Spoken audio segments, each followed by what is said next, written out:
দরজা জানালা আটকে আমি কান্নাকাটি করছি। তারপরেও নাকি তাদের কাছে সাউন্ড চলে যায়। সত্যিই আমি মানে পুরাই পাগল ছিলাম। আমার কাছে মনে হচ্ছিল যে আমার সব শেষ হয়ে গেছে। আমি অনেক কষ্ট পেয়েছিলাম। আমার নেত্রীর জন্য আমি অনেক কষ্ট পেয়েছিলাম। মানে কষ্ট পেয়েছিলাম। আমার মনে আছে আমি ৩ দিন এক কাপড়ে ছিলাম।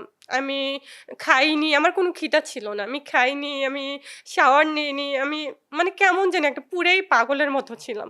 বিবেককে প্রশ্ন করবেন, আমরা যেই একটা ভালো মানুষকে স্বৈরাচার বলছি, এটা কি আমাদের উচিত কিনা? আমি আপনাদের উদ্দেশ্যেই বলছি, যারা আমার নেত্রীকে স্বৈরাচার বলছেন। বঙ্গবন্ধুর ডাকে এই বাংলাদেশ পেয়েছি আমরা। একটা স্বাধীন দেশ পেয়েছি স্বাধীনভাবে কথা বলার জন্য। এইটুকু ন্যূনতম সম্মানবোধ তো ছিলই না। আমি এটা বলতে চাই যে এই দেশের নামটা মুজিব বাংলাদেশ হওয়া উচিত ছিল। যারা বলে যে আমার নেত্রী মানে মানে এইভাবে ছাত্রদেরকে গণহত্যার সাথে জড়িত, আমি বলবো এটা আপনাদের ভুল ধারণা। আমার নেত্রী যদি গণহত্যার সাথে জড়িত থাকতো, আমার নেত্রী কিন্তু ওই গত ১৫ বছরে বিনামূল্যে বই দিত না।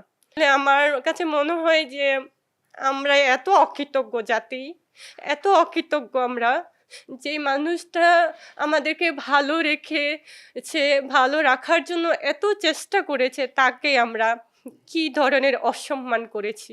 ছি, আমার আসলে ধিক্কার জানাই এই মানুষগুলোকে যারা আমার নেত্রীকে অসম্মান করেছে। তো আপু কেমন আছেন? এই তো আছি ভালো, কিছুটা খারাপ। কিছুদিন আগেই তো একটা খুব দুঃখজনক একটা ঘটনা ঘটে গেল আপনার সাথে। হ্যাঁ, যেটা আমি কখনো কল্পনাও করিনি সেই ঘটনাটাই আমার সাথে ঘটে গেল। সেই দিন আমরা একটু এই আজকের গল্পে জেনে নিই যে সেই দিন হচ্ছে আপনার সাথে এক্স্যাক্টলি টিএসসি তে কি হয়েছিল? আম ২৮ তারিখে তো আমার নেত্রীর জন্মদিন ছিল। তো সারা বাংলাদেশে আমার নেত্রীকে আমরা যারা ভালোবাসি, আমরা কিন্তু যার, যার জায়গা থেকে আমরা তার জন্মদিনটা পালন করেছি। তো যেমন তেমনি আমিও বাসায় কেক কেটেছি, জন্মদিন পালন করেছি। তো আমি সেইদিনই দেখেছি যে আমার নেত্রীকে তার নিজের হাতে গড়া মেট্রো রেলের পিলারে ওনার ছবিতে জুতা নিক্ষেপ করে তাকে অসম্মান করা হয়েছে। তো ওইটা আমি মেনে নিতে পারছি না। মেনে নিতে পারিনি বলেই আমি ২৯ তারিখে আমি গিয়েছি, যেই জায়গায় আমার নেত্রীকে অসম্মান করা হবে, আমার কথা হলো আমি সেই জায়গায় গিয়ে আমার নেত্রীকে আমি সম্মান জানাবো। সেই জন্যই আমি টিএসসিতে গিয়েছিলাম। আমার একটাই কথা ছিল, আমার নেত্রীকে যেখানে অসম্মান করা হবে সেই জায়গায় আমি তাকে সম্মান জানাবো, এটাই। তো কেক কাটার পরে যখন আপনি কেক নিজেই খেয়েছিলেন, তো তারপরে আসলে কি হয়েছিল? আমরা দেখলাম যে আপনার পুরো শরীরে কেক লেগেছিল, কিন্তু কেন? সেটা হলো যে আমি কেক কেটেছি ভালো, আমি কথা বলেছি, ইন্টারভিউ দিয়েছি, সব এভরিথিং ঠিক আছে। যখন আমি ভাবছি যে চলে যাব, কোনো একজন সেখানে ছিল, সে প্ল্যান করে আরও কয়েকজন সাংবাদিক ভাইকে বলল যে, আচ্ছা আপু, আমি তো আপনার কথাটা পাইনি, একটু যদি কিছু বলতেন।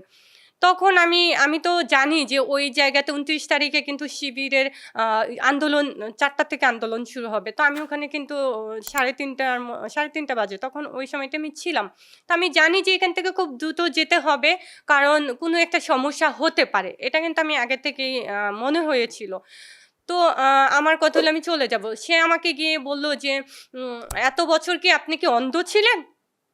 তো আমি তো এত বছর অন্ধ ছিলাম না। আমি বলেছি, "কেন?"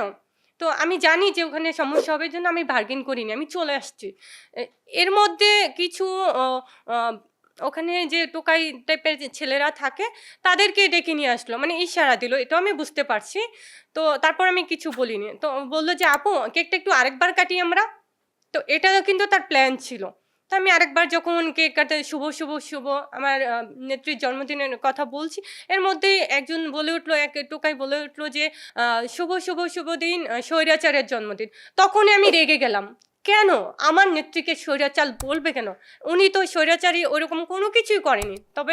তবে মিথ্যা অপবাদ কেন দিবে? তো আমি রেগে গেলাম।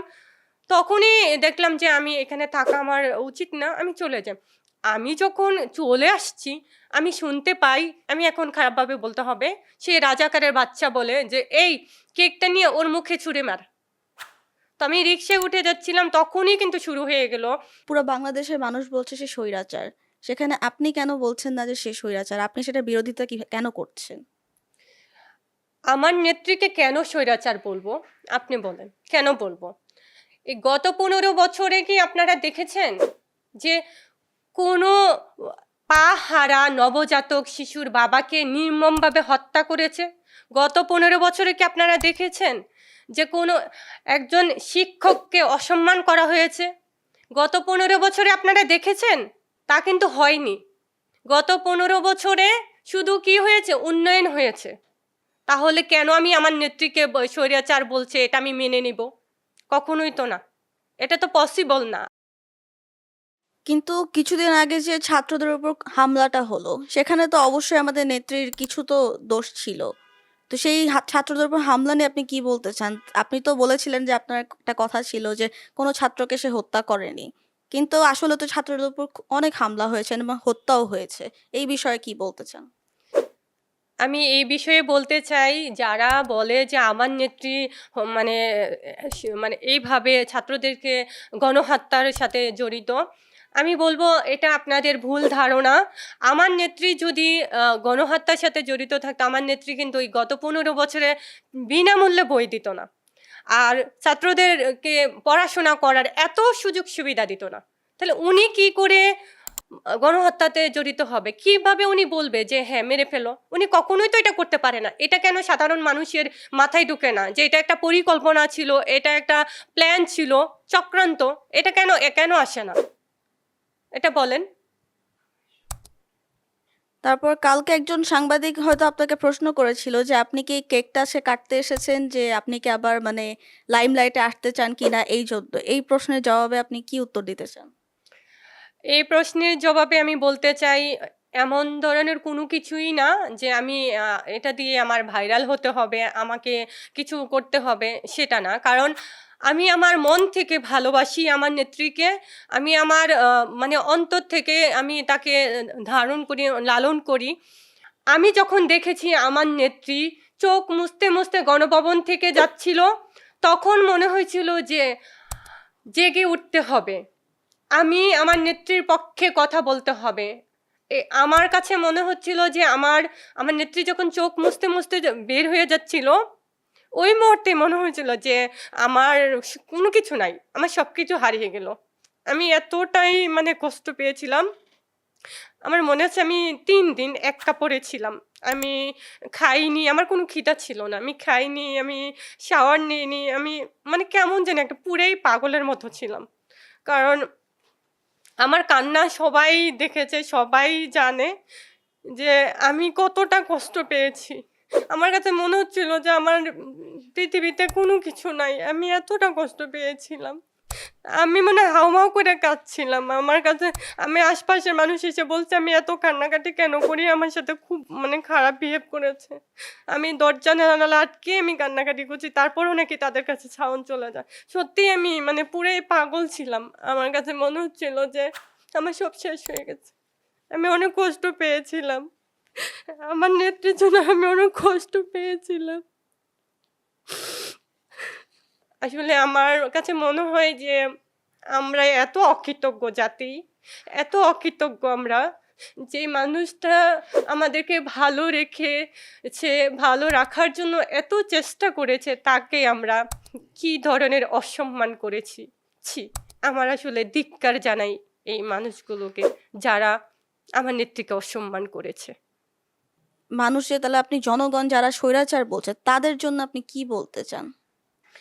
যারা আমার নেত্রীকে স্বৈরাচার বলছেন, আমি আপনাদের উদ্দেশ্যে বলি, আপনারা কি এই ১৫ বছর কি অন্ধ ছিলেন? আপনারা কি চোখে দেখেননি? তা আমার কাছে মনে হচ্ছে আসলেই আপনারা অন্ধ ছিলেন। কারণ আপনাদের যদি চোখ থাকতো, তাহলে আপনারা যদি বিবেকহীন হতেন, তাহলে আমার নেত্রীকে কখনোই স্বৈরাচার বলতেন না। বিবেককে প্রশ্ন করবেন, আমরা যেই একটা ভালো মানুষকে স্বৈরাচার বলছি, এটা কি আমাদের উচিত কিনা? আমি আপনাদের উদ্দেশ্যেই বলছি, যারা আমার নেত্রীকে স্বৈরাচার বলছেন। আমি বলতে চাই, ৭১-এর যুদ্ধ পরে আমাদের দেশটা কি হয়েছে? বাংলাদেশ।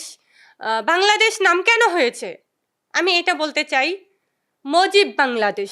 আমাদের দেশের নাম হওয়া উচিত ছিল মুজিব বাংলাদেশ। কারণ বঙ্গবন্ধুর ডাকে এই বাংলাদেশ পেয়েছি আমরা। একটা স্বাধীন দেশ পেয়েছি স্বাধীনভাবে কথা বলার জন্য।